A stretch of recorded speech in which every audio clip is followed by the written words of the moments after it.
नमस्ते दोस्तों, मैं सम्राट चौधरी और आप देख रहे हैं चैनल इंडी वर्ल्ड एंटरटेनमेंट को। तो ये अब तक का मेरा देखा हुआ बांग्लादेश से जितने भी इंडिया के बारे में रिपोर्टिंग है, ये पहली बार मुझे लगा कि कोई जाहिल गवार रिपोर्टिंग नहीं कर रहा है, एक्चुअल में कोई ऐसा रिपोर्टिंग कर रहा है जिसके पास एक्चुअल में नॉलेज है। और एज एन इंडियन भी आपको बहुत सारे मे बी नए फैक्ट जानने को मिलेगा, क्योंकि यूजुअली इंडियन मीडिया में ऐसे इस लेवल की डिस्कशंस नहीं होते हैं। तो पता नहीं इसमें कितने व्यूज़ जाएंगे, लेकिन ऐसे वीडियोस जो है ज़्यादा से ज़्यादा लोगों को देखना चाहिए। और जो बोलते हैं कि चाइना ऑटोक्रेटिक है इसलिए डेवलप कर पाता है और इंडिया डेमोक्रेटिक है इसलिए डेवलपमेंट स्लो है, बट इसके भी कुछ कुछ फ़ायदे हैं। हर चीज़ का कुछ पॉजिटिव एंड नेगेटिव्स होता है। तो यहाँ पे भी आपको कुछ पॉजिटिव्स, इंडिया के जो डेमोक्रेसी है, इंडिया में इतने सारे लैंग्वेजेस है, डिवीजन है, अलग अलग टाइप, अलग अलग रीजन्स में अलग अलग लैंग्वेजेस है, हर एक बहुत सारे अलग टाइप के लोग होते हैं। तो इसके कुछ पॉजिटिव इफेक्ट्स भी है इन अ सेंस कि यहाँ पे रिजाइम चेंज करना इतना आसान नहीं है। तख्ता पलट जो कि आजकल बहुत सारे देशों में यूएसए करवा रहा है, ज़्यादातर तो यूएसए ही कराता है, तो ये इंडिया में कराना नेक्स्ट टू इम्पॉसिबल है। ये क्यों है, ये आपको खास इस वीडियो में देखने को मिलेगा। तो चलिए वीडियो शुरू करते हैं और उसके बाद काफ़ी सारे इंटरेस्टिंग कमेंट्स भी पड़ेंगे। So let's start.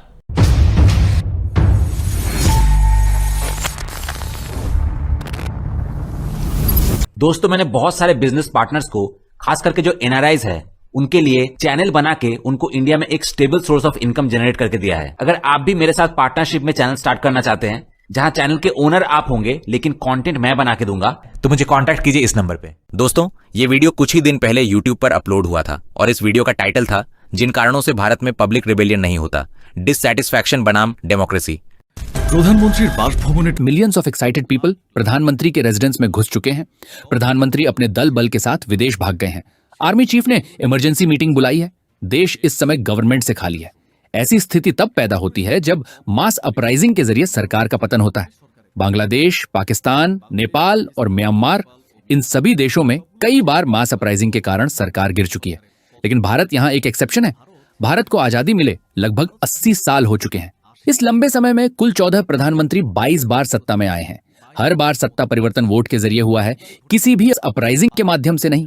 जबकि यूरोप के विकसित देशों से लेकर अफ्रीका के गरीब देशों तक, यहां तक कि मिडिल ईस्ट के अमीर देशों में भी कई बार मास अपराइजिंग के जरिए सरकारों का पतन हुआ है। भारत में गरीबी है, बेरोजगारी है, किसान सड़कों पर उतरते हैं, दलित उत्पीड़न का शिकार होते हैं, मणिपुर जल रहा है, कश्मीर में समस्याएं हैं, भारत में हिंदू, मुस्लिम, क्रिश्चियन के बीच कम्युनल रियोट्स भी हुए हैं, भ्रष्टाचार राज्य के हर हिस्से में फैला हुआ है, मीडिया का एक बड़ा हिस्सा सरकार के इन्फ्लुएंस में है, विपक्षी दल लीगल केसेस के दबाव में है। मामलार चापे फिर भी भारत मास अपराइजिंग के जरिए सरकार गिरने के खतरे में नहीं है, क्योंकि भारत दुनिया का सबसे बड़ा लोकतंत्र है और वहां अजित डोभाल जैसे मास्टरमाइंड भी मौजूद हैं। लेकिन ये दो कारण तो सबको पता है। बाकी वे कौन से कारण हैं जो भारत को स्थिर और शांत बनाए रखते हैं? कैप्सूल के आज के एपिसोड में आप जानेंगे कि किन कारणों से भारत में कभी मास अपराइजिंग के जरिए सरकार नहीं गिरती और भविष्य में इसकी संभावना लगभग शून्य के करीब क्यों है। प्राय शून्येर काछाकाछि। प्रथम कारण हलो, पहला कारण है भारत का विशाल आकार और उसका अनोखा गवर्नमेंट सिस्टम। भारत में एक साथ दो सरकारें काम करती हैं, एक स्टेट गवर्नमेंट और दूसरी सेंट्रल गवर्नमेंट। ये 2 टियर फेडरल स्ट्रक्चर भारत की राजनीतिक वास्तविकता को इस तरह विभाजित कर देती है कि मास अपराइजिंग जैसा बड़ा विस्फोट खड़ा करना लगभग असंभव हो जाता है। बांग्लादेश में अगर ढाका गिरता है तो इसका मतलब पूरे देश का पतन हो सकता है। लेकिन भारत में स्थिति अलग है। दिल्ली में अगर 10 लाख लोग सड़कों पर उतर भी जाएं, तब भी मुंबई, चेन्नई या कोलकाता की स्थिति सामान्य रह सकती है। मान लीजिए दिल्ली में सेंट्रल गवर्नमेंट यानी नरेंद्र मोदी के खिलाफ बड़ा आंदोलन चल रहा है। जब वही आंदोलन दक्षिण भारत के केरल या तमिलनाडु तक पहुंचता है तो उसकी तीव्रता अपने आप कम हो जाती है, क्योंकि उन राज्यों में अलग राजनीतिक दल की स्टेट गवर्नमेंट सत्ता में होती है। लोग सोचते हैं मेरे राज्य की सरकार तो अलग है, फिर मैं दिल्ली के आंदोलन में क्यों शामिल हूं? 2019 के सिटीजनशिप अमेंडमेंट एक्ट CAA के खिलाफ पूरे भारत में आंदोलन हुआ था। इस कानून के कारण दिल्ली और उत्तर प्रदेश के लगभग 20 से 25 शहरों में झड़पें हुई और 50 से ज्यादा लोगों की मौत हुई। लेकिन केरल, तमिलनाडु और पश्चिम बंगाल में उतनी तीव्रता वाला आंदोलन नहीं हुआ, क्योंकि उन राज्यों के मुख्यमंत्रियों ने घोषणा कर दी थी कि CAA कानून हमारे राज्य में लागू नहीं होगा। तब जो लोग नरेंद्र मोदी के खिलाफ सड़कों पर उतर सकते थे, वे घर पर बैठकर सोचने लगे, ठीक है, हमारे मुख्यमंत्री ने तो इस कानून को रोक दिया है। तो आईन ठेकिए दिएছেন। कोलकाता के आरजीकर मेडिकल कॉलेज में 2024 में एक महिला डॉक्टर के साथ रेप और मर्डर की घटना हुई। पूरा पश्चिम बंगाल सड़कों पर उतर आया। लेकिन यह आंदोलन किसके खिलाफ था? स्टेट गवर्नमेंट के खिलाफ, यानी ममता बनर्जी के खिलाफ। किसी ने नरेंद्र मोदी की ओर उंगली नहीं उठाई। पश्चिम बंगाल के मालदा जैसे इलाकों में अगर लोगों को बेसिक सिविक सर्विसेज नहीं मिलती तो वे अपना गुस्सा ममता बनर्जी पर निकालते हैं। इस ड्यूअल गवर्नमेंट सिस्टम की वजह से जिम्मेदारी अक्सर किसी और पर डाल दी जाती है। भारत के 28 राज्यों में अलग अलग मुख्यमंत्री, अलग अलग पार्टियां और अलग अलग विचारधाराएं हैं। मास अपराइजिंग होने के लिए जरूरी है कि देश के ज्यादातर लोगों का गुस्सा एक ही टारगेट पर केंद्रित हो, लेकिन भारत में ऐसा नहीं होता।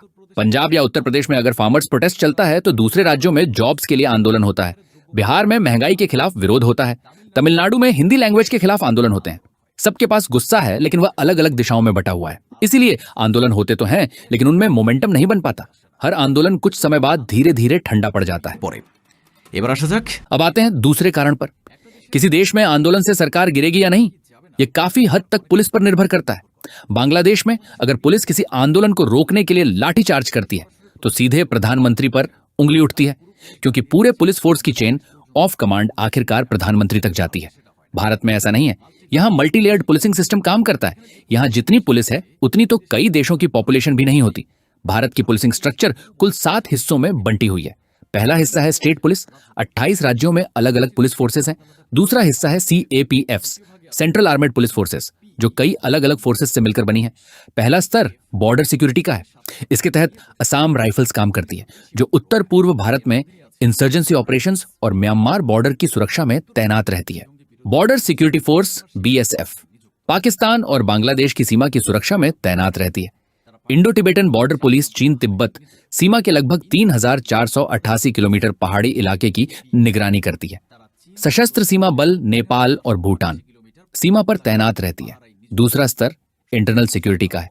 इसके तहत सेंट्रल इंडस्ट्रियल सिक्योरिटी फोर्स काम करती है, जो एयरपोर्ट्स और बड़े इंडस्ट्रियल यूनिट्स की सुरक्षा संभालती है। सेंट्रल रिजर्व पुलिस फोर्स दंगों को नियंत्रित करने और लॉ एंड ऑर्डर बनाए रखने में विशेष मानी जाती है। तीसरा स्तर स्पेशल टास्क फोर्स का है, जिसे नेशनल सिक्योरिटी गार्ड कहा जाता है। ये एंटी टेरर ऑपरेशंस और होस्टेज रेस्क्यू जैसी परिस्थितियों में अंतिम विकल्प, लास्ट रिसोर्ट के रूप में तैनात होती है। इसके अलावा तीसरे हिस्से में 4 तरह की इंटेलिजेंस एजेंसीज भी शामिल हैं, जो देश की आंतरिक और बाहरी सुरक्षा से जुड़ी खुफिया जानकारी एकत्र करती हैं। 1 CBI তারা एक central bureau of investigation CBI, जो हाई प्रोफाइल मामलों की जांच करती है। 2 इंटेलिजेंस ब्यूरो IB, जो इंटरनल सिक्योरिटी और आतंकवाद की निगरानी में विशेषज्ञ है। 3 नेशनल इन्वेस्टिगेशन एजेंसी NIA, जो खास तौर पर टेररिज्म से जुड़े मामलों की जांच करती है। 4 director of revenue intelligence DRI, जो स्मगलिंग को रोकने का काम करती है। चौथा भाग है स्टेट आर्म्ड पुलिस, जो हर राज्य में अलग अलग नाम से जानी जाती है। 5वां भाग है इंडियन रिजर्व बटालियन IRB, जो केंद्र और राज्य दोनों के संयुक्त फंडिंग से चलता है।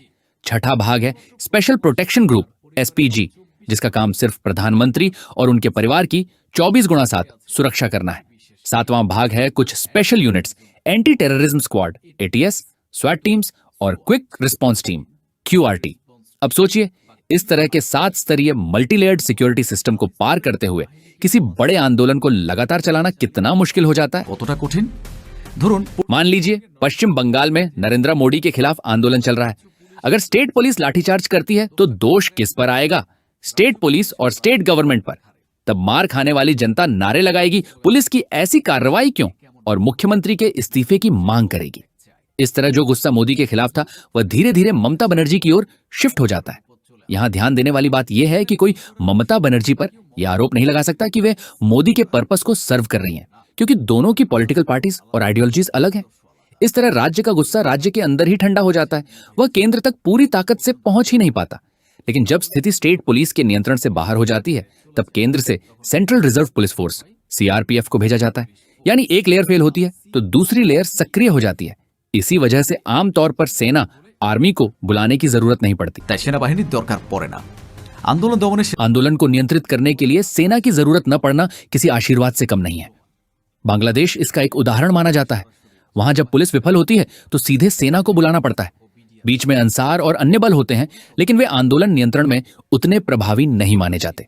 जब कोई सरकार सेना को बुलाती है तो आम लोगों में यह धारणा बनती है कि सरकार की स्थिति कमजोर हो गई है, इससे विरोध और तेज हो सकता है। इसी तरह की स्थिति जुलाई से अगस्त 2024 के दौरान बांग्लादेश में देखने को मिली, जहां 2 बार कर्फ्यू लगाया गया। लेकिन दूसरी बार कर्फ्यू का असर कम हो गया, क्योंकि लोगों को लगा कि अगर सेना की बाधा हट गई तो सरकार गिर सकती है।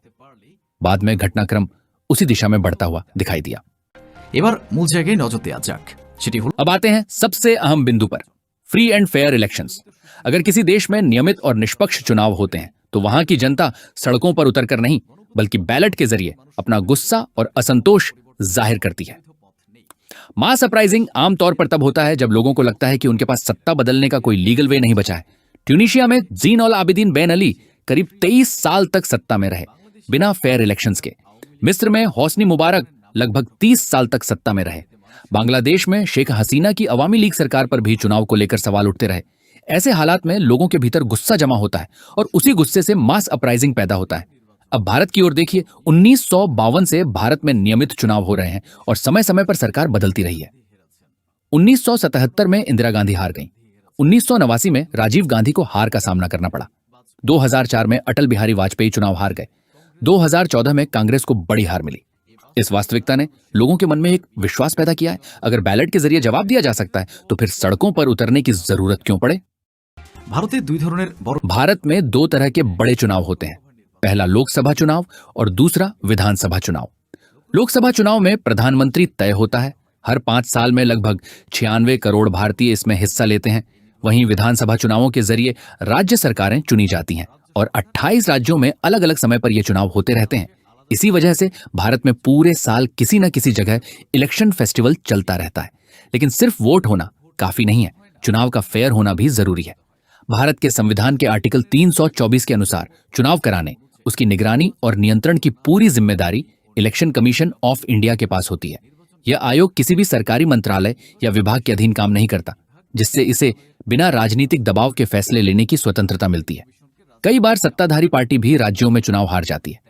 हिमाचल प्रदेश, कर्नाटक और पश्चिम बंगाल जैसे राज्यों में भारतीय जनता पार्टी की हार इस बात का उदाहरण है कि वोटिंग सिस्टम कितना प्रतिस्पर्धी और प्रभावी है। इसके अलावा भारत में हमेशा मजबूत अपोजिशन पार्टीज और प्रेशर ग्रुप्स मौजूद रहते हैं, जो सरकार को लगातार जवाबदेह बनाए रखते हैं। প্রথমে শক্তিশালী अब बात करते हैं मजबूत ऑपोजिशन की। ये लोग सरकार की हर कदम पर आलोचना करते रहते हैं। ये कभी कभी इरिटेट कर सकता है, लेकिन इसी वजह से रूलिंग पार्टी पूरी तरह ऑथोरिटेरियन नहीं बन पाती।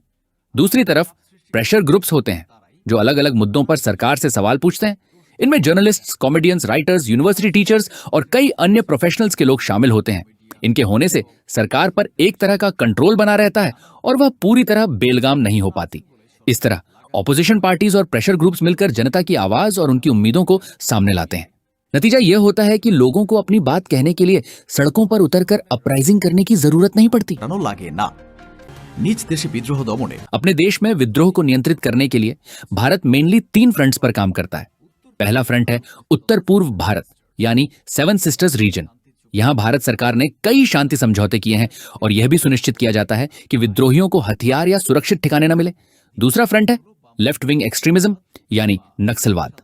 मध्य और पूर्वी भारत के छत्तीसगढ़ और झारखंड जैसे इलाकों में सक्रिय नक्सलियों को नियंत्रित करने के लिए सरकार ने समाधान नाम की मल्टी पॉइंट स्ट्रेटजी अपनाई है। जरूरत पड़ने पर सीआरपीएफ और कोबरा कमांडोज के जरिए जंगलों में जाकर उनके ठिकानों को नष्ट किया जाता है। तीसरा फ्रंट है जम्मू कश्मीर। यहां नेशनल इन्वेस्टिगेशन एजेंसी NIA के माध्यम से टेरर फंडिंग नेटवर्क्स पर कड़ी कार्रवाई की जाती है ताकि आतंकवादी गतिविधियों की आर्थिक सपोर्ट खत्म की जा सके। इन सभी कारणों से भारत में ओवरऑल स्टेबिलिटी बनी रहती है, जो बड़े पैमाने पर अपरिंग के जोखिम को कम करती है। साथ ही अक्सर यह भी माना जाता है कि किसी देश में बड़े राजनीतिक बदलावों के पीछे बाहरी शक्तियों, ग्लोबल पावर्स की भूमिका हो सकती है। इस संदर्भ में अजित डोभाल जैसे सुरक्षा विशेषज्ञों की रणनीतियां भी भारत की आंतरिक स्थिरता को बनाए रखने में अहम मानी जाती हैं। इसके परिणाम स्वरूप तख्तापलट का खतरा काफी हद तक कम हो जाता है। কমে যায়। ভারত এমন একটা भारत एक ऐसा देश है जहां इतनी ज्यादा डाइवर्सिटी है कि कई महाद्वीपों में भी उतनी विविधता नहीं मिलती। यहाँ भाषा, संस्कृति, धर्म और अर्थव्यवस्था सब कुछ क्षेत्र के हिसाब से बदल जाता है। यही विविधता मास अपराइजिंग के लिए एक बड़ी बाधा बन जाती है। इसे कुछ उदाहरणों से समझते हैं। सबसे पहले भाषा की बात करें। भारत में आधिकारिक रूप से 22 भाषाओं को मान्यता दी गई है और सैकड़ों रीजनल लैंग्वेजेस और डायलेक्ट्स मौजूद हैं। हिंदी उत्तर भारत की प्रमुख भाषा है, लेकिन दक्षिण भारत के तमिलनाडु, केरल, कर्नाटक और आंध्र प्रदेश जैसे राज्यों में हिंदी काफी हद तक एक फॉरेन लैंग्वेज की तरह महसूस होती है। इसके अलावा बंगाली, मराठी, गुजराती, तेलुगु, हर भाषा समूह की अपनी अलग संस्कृति है। इस वास्तविकता में जब दिल्ली में कोई आंदोलन शुरू होता है तो वह स्वाभाविक रूप से हिंदी में होता है। दक्षिण भारत के लोग उसे पूरी तरह अपना नहीं मान पाते। तमिलनाडु का एक किसान जब देखता है कि आंदोलन के नारे, मांगे और नेता सभी उत्तर भारत से जुड़े हैं तो वह मानसिक रूप से उसे दूरी बना लेता है। 2011 से 12 में अन्ना हजारे का भ्रष्टाचार विरोधी आंदोलन इसका एक क्लासिक उदाहरण है। मीडिया में इसे जबरदस्त कवरेज मिला। दिल्ली का रामलीला मैदान लोगों से भर गया। लेकिन दक्षिण भारत, पूर्वी भारत और ग्रामीण इलाकों में यह आंदोलन उतनी मजबूती से नहीं फैल पाया। इसका एक बड़ा कारण भाषा और रीजनल कनेक्ट की कमी थी। এর মূল কারণ ভাষা। আরেকটা বড় বিভাজন হলো एक और बड़ा कारण है धार्मिक विभाजन। भारत में हिंदू, मुस्लिम, सिख, ईसाई, बौद्ध, जैन, हर धार्मिक समुदाय के अपने अपने राजनीतिक हित हैं। अगर कोई आंदोलन मुख्य रूप से हिंदू समुदाय को एकजुट करता है तो मुस्लिम समुदाय सवाल उठा सकता है, क्या यह आंदोलन हमारे लिए भी है? और अगर मुस्लिम समुदाय कोई बड़ा आंदोलन करता है तो कुछ लोग यह शक करते हैं कि कहीं इसका बाहरी संबंध तो नहीं। यह आपसी संदेह व्यापक एकता बनने में बाधा बनता है और बिना एकता के किसी बड़े स्तर पर सरकार को चुनौती देना कठिन हो जाता है। क्षेत्रीय रीजनल विभाजन भी इसी तरह असर डालता है। कश्मीर का मुद्दा केरल के लोगों के लिए उतना प्राथमिक नहीं होता और नागालैंड की स्थिति दिल्ली के रोजमर्रा के जीवन को सीधे प्रभावित नहीं करती। यह भौगोलिक दूरी आंदोलनों को राष्ट्रीय स्तर पर फैलने से रोकती है। किसी बड़े जन आंदोलन की सफलता के लिए अक्सर अलग अलग विपक्षी दलों का एक मंच पर आना जरूरी होता है, लेकिन भारत में यह बहुत मुश्किल है। इलेक्शन कमीशन ऑफ इंडिया के साथ पंजीकृत राजनीतिक दलों की संख्या 2000 से भी अधिक है। राष्ट्रीय, क्षेत्रीय, जाति आधारित और विचारधारा आधारित दल। इतने बड़े और विविध राजनीतिक परिदृश्य में विपक्षी ताकतों का एक छत के नीचे आना बेहद कठिन हो जाता है, जिससे किसी एकजुट नेशन वाइड अपराइजिंग की संभावना और कम हो जाती है। নিচে আসতে পারে না। এবার নজর দেওয়া যাক अब आते हैं सबसे अहम पहलू पर, स्टूडेंट मूवमेंट्स। भारत का समाज जाति, धर्म, भाषा और सामाजिक पहचान के आधार पर गहराई से विभाजित है। यह विभाजन स्टूडेंट मूवमेंट्स को नेशनल मूवमेंट बनने से रोकता है। एक दलित छात्र की समस्या, एक उच्च जाति के छात्र की समस्या और एक मुस्लिम छात्र की समस्या तीनों अलग अलग होती हैं। अक्सर ये समूह एक दूसरे के खिलाफ खड़े हो जाते हैं। रोहित वेमुला की मौत के बाद जो आंदोलन हुआ वह मुख्य रूप से दलित और वामपंथी छात्रों तक सीमित रह गया। हिंदू राष्ट्रवादी छात्र संगठनों ने उसमें हिस्सा नहीं लिया, इसलिए वह आंदोलन कभी मास लेवल पर नहीं पहुंच पाया। भारत के बड़े छात्र संगठनों में अखिल भारतीय विद्यार्थी परिषद ABVP शामिल है, जो भारतीय जनता पार्टी की विचारधारा से जुड़ा माना जाता है। इसके अलावा national students union of India NSUI है, जो इंडियन नेशनल कांग्रेस से संबंधित है और अपेक्षाकृत मध्य मार्गी सेंट्रिस्ट मानी जाती है। वहीं students federation of India SFI एक प्रमुख वामपंथी छात्र संगठन है। ऐसे कई अलग अलग विचारधाराओं वाले छात्र संगठन मौजूद हैं जिनका किसी एक मुद्दे पर एकजुट होकर आंदोलन करना लगभग असंभव होता है। इसी वजह से भारत में स्टूडेंट मूवमेंट्स अक्सर फ्रैगमेंटेड रहते हैं और रेयरली एक नेशन वाइड वेव में बदल पाते हैं। कुल मिलाकर भारत में मास अपराइजिंग का न होना कोई संयोग नहीं है। जब तक यहाँ की लोकतांत्रिक व्यवस्था और सांस्कृतिक विविधता इस तरह काम करती रहेगी, तब तक मास अपराइजिंग के जरिए सरकार गिरने की संभावना बेहद कम, लगभग ना के बराबर रहेगी। বরং প্রায় অসম্ভব।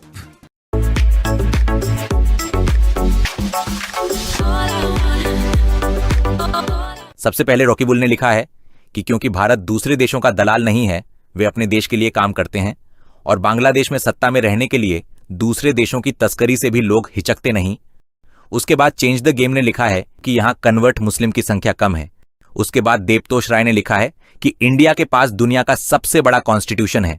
उसके बाद सुशांत दे ने लिखा है कि सबसे बड़ी लाफेबल मैटर यह है कि ऐसी बातें करने वाले लोग बांग्लादेश में बहुत हैं। सिर्फ फेक न्यूज फैलाकर दंगे करवाना ही उनका मेन गोल है।